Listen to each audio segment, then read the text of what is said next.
እንግዲህ ከአዛኝ ፍቅረኛዋ ጋር ሆና ወንድሟ በአጋጣሚ አያት። እድል ይሄኛው ልጅ የራኬ ወንድም ሴት ልጅ ጅን ታነሳለህ ሲደበድብ ስላየ ወንድሟ ፍቅረኛሽ በፍጹም ላንቺ ሊሆንሽ አይችልም ብሎ እየተቆጣት። ሰላም ውድና የተከበራችሁ እህትና ወንድም ተጋደሉ የሚባለውን ዜና መስማት አትፈልጊም አይደል? ለሰላም መንግስቱ ምን እያልክ ነው? እያልኩት ያለሁት በደንብ ቤተሰብ ይሄ ሰውዬ ከአንቺ ጋር የሚሆን አይደለም።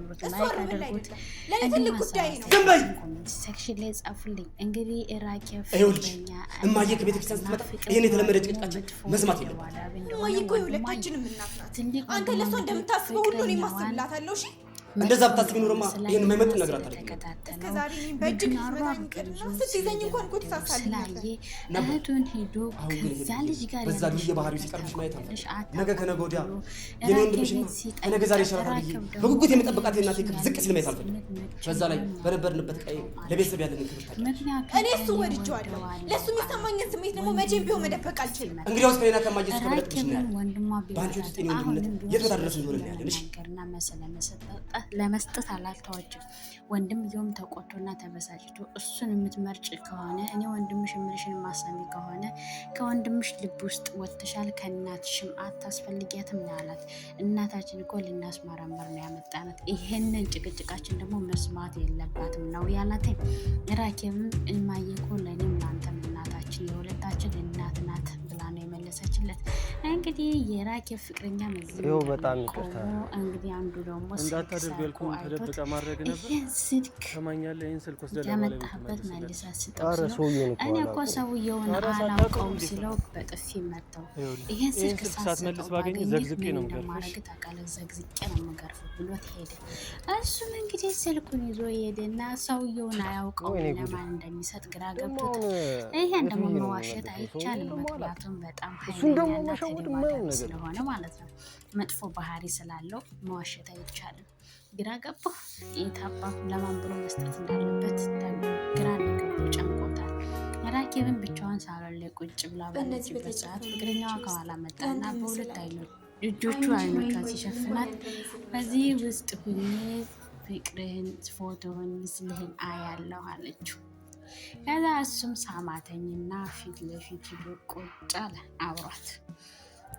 ከዛ ሁለቱን እጆቿን ያዘና እኔም እኮ እኔ ቢሆን እነሱ ውስጥ ያለውን ፍቅር በክብር በልቤ ውስጥ አኖረዋለሁ። ፍቅርሽ በልቤ ውስጥ ይኖራል። እኔ አላንተ በጣም ነው የማፈቅርሽ አላት። እኔም ቢሆን ያለ እኔ በፍጹም እንዴት ነው ፊቷን እያየ ሲያወራት ቆየና ሲያየው ማን ነው እንደዚህ ያደረገሽ? አስምሯል። ከዛ ድንግጣልና ምንድን ነው የሆንሽው ብሎ ሲላተኝ ማንም ሰው ቢሆን አንቺ ላይ እጁን ካነሳ እጁን ነው የምቆርጠው። ታውቂያለሽ አይደለም? እኔ አንቺን የነካሽ ሁሉ ጠላቴ ነው አላተኝ። እንዴ ወንድም እኮ ነው የመታኝ፣ ምን ችግር አለው? ወንድምና እህት መጣላት ያለ አይደል? እኔ አሁን በጣም አትበሳጭ አለ። አንቺን የነካሽ ማንኛውም ሰው ለእኔ ጠላቴ ነው። እስከ መቼ እስከ ፍጻሜ ወይስ እስከ በሩ? እንደዚህ በእህትና እሱ እንደዚህ ማድረግ አልነበረበት ለመቆጣት የቻልከው ማለት ነው። እንግዲህ ራኬብም እንዴ በወንድምና በእህት እኮ ያለ ነው መጣላትና መጋጨት። ስለዚህ አትናደዳት። ፊቱንም ደሰስ አረገችው፣ እጆቹንም ሳመቻቸው። ሉሊም እንግዲህ እናቱን መቶ እማዬ አላት። አሁን ተሽሎሻል አላት። አወደናል እኔ ስለሱ አይደለም ከዛ ከከተሜ ጎረምሳ ጋር የምትንዘላዘለው ነገር በጣም ነው። ኧረ ተው የኔ ልጅ፣ ምክንያቱም ፍቅረኛ ራኬብማ እንደዚህ ባለጌ ሰው ከዛ ሰው መራቅ አለባት። እያደረገችው ያለችው እንጂ የምታደርግ አይደለች። አደረገችው የሰይጣን ጆሮ ይደፈን። ሰይጣን ጆሮ በልበል ይሄ ኖር ይደፈን። እንዴ ልጅ እኮ ለነገሩ መስተንግዶ ምን እንደማደርግ እየተመላለሰ እኔ አይደለም እህቴን እንዴት መጠበቅ እንዳለብኝ አሳየዋለሁ። የሰይጣን ጆሮ ይደፈን ብላ ተቆጣችው።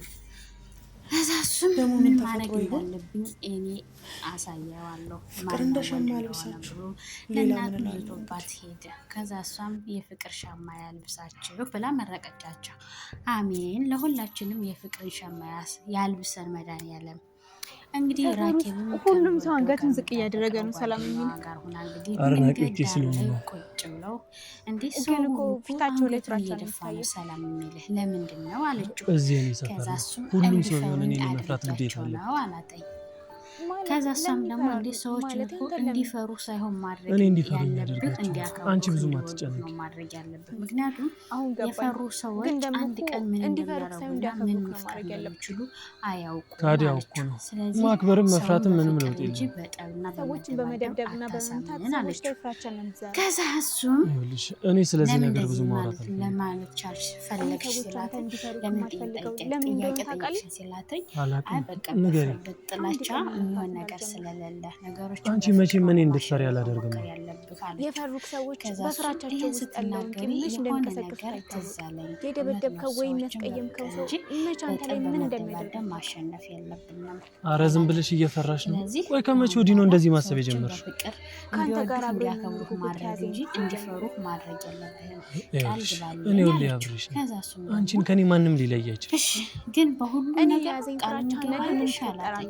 ነገ ከነገ ወዲያ አንተ ምን ትሆናለህ? የየቀን ፍራቻ ይሆናል። መደባደብ የሚያመጣው ያንተ ኃይለኝነት ሰዎች ላይ ፍራቻን የሚፈጥር ሳይሆን በፍቅር የሚያከብሩት አድርገው በትዕግስት ለማሳለፍ ለማያ እኔ እንደዚህ አይነት ነገር አልለመድኩም። በቃ ስህተት የሰራ የመሰለኝን ሰው በቃ እኔን የምትወደኝ ከሆነ ቃል ግባልኝ ማንም ሰው ላይ እጅግን እንደማታነሳ ያልኩኝ እየፈራሁ እየተጨነኩ ነው አለችው።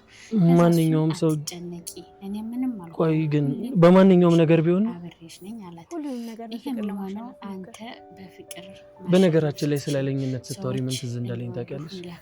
ምናልባትም እስከዛሬ ያልነገርኩሽ የኔ በፊት ታሪክ ላይ ያለ ማንነት ከኔ ባሰች ኃይለኛ ሴት ነበረች። በእኔና አንቺ ላይፍ ውስጥ ይህንን ነገር መደበቅ አልፈልግም። የበፊት ማንነት ላይ ያላችሁ ሴት አልገባኝም። ሰላም ትባላለች፣ ጓደኛዬ ነች፣ ማለትም በሰዓቱ ፍቅረኛ።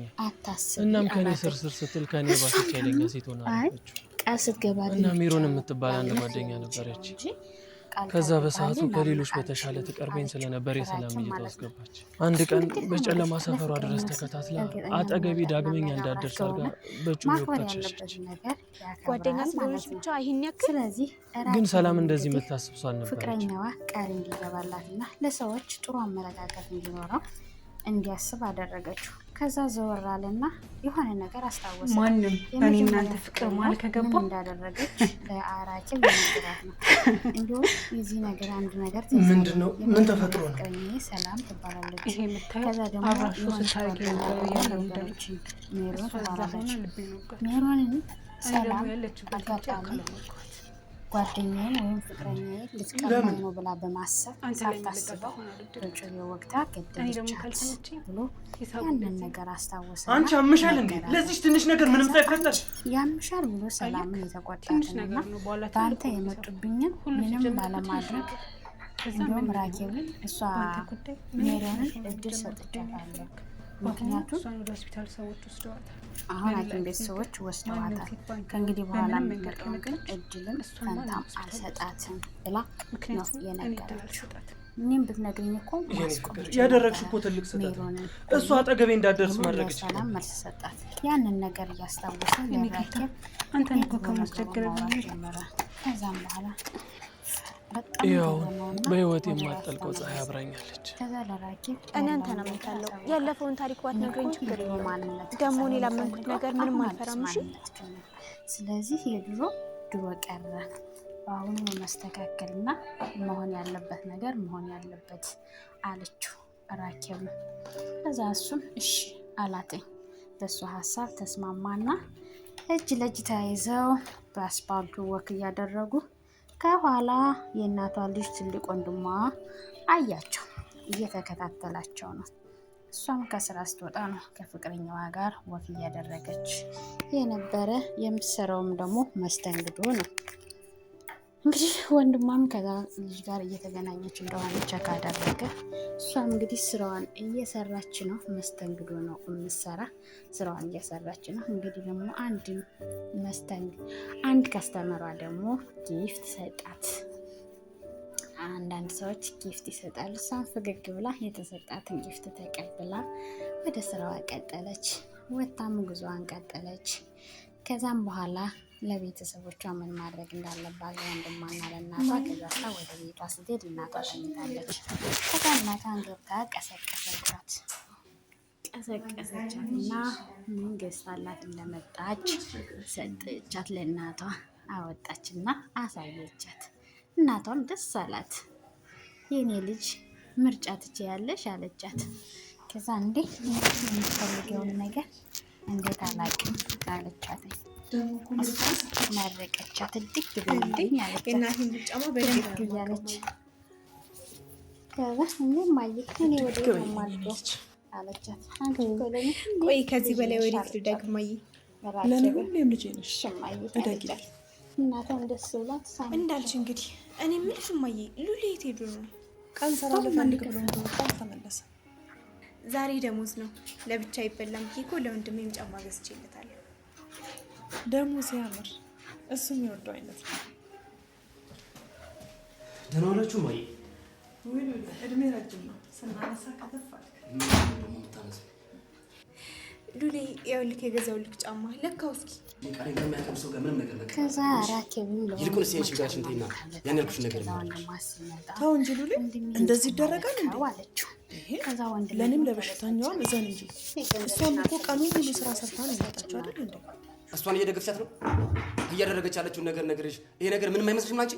እማዬ እሷ ዛሬ ሰርታ ባለ ገንዘብ ስትሆን ሁሉም ነገር ትክክል ነች ማለት ነው? እንደ ታላቅ ወንድም አንተ የምትለኝን ለማድረግም ለመስማማትም ዝግጁ ነኝ። ነገር ግን አንተም ነገሮች ላይ ልክ ነኝ ልክ አይደለሁም ብለህ ራስህን አሃ ነገሮችን ሳታመዛዝን በጭፍን ነው የምታደርገው እያልሽኝ ነው? እንደዛ ማለት አይደለም ነው እንጂ ከዚህ በላይ ምን ልትናገሪ? እኔ እኮ ወንድምሽ ነኝ። ስላንቺ በጣም ያሳስበኛል። ይሄ ልጅ ነገ ከነገ ወዲያ የሴትነትሽን ክብር ከወሰደ በኋላ እኔ ጸጸቱን እችለዋለሁ? እሱንም ቢሆን እኮ በእርጋታ ማስረዳት ነው ሉሊ። አንተ እኮ ትልቅ ልጅ ነህ፣ እሷ ደግሞ ትንሽ ናት። ሁሉንም ነገር እኮ በሰከነ መንፈስ መናገር ነው ያለብን። ዛሬ እኔም ትንሽ ሻል ብሎኛል። ጸባችሁን ተወጥ አድርጉና እኔም በጊዜ ልተኛበት።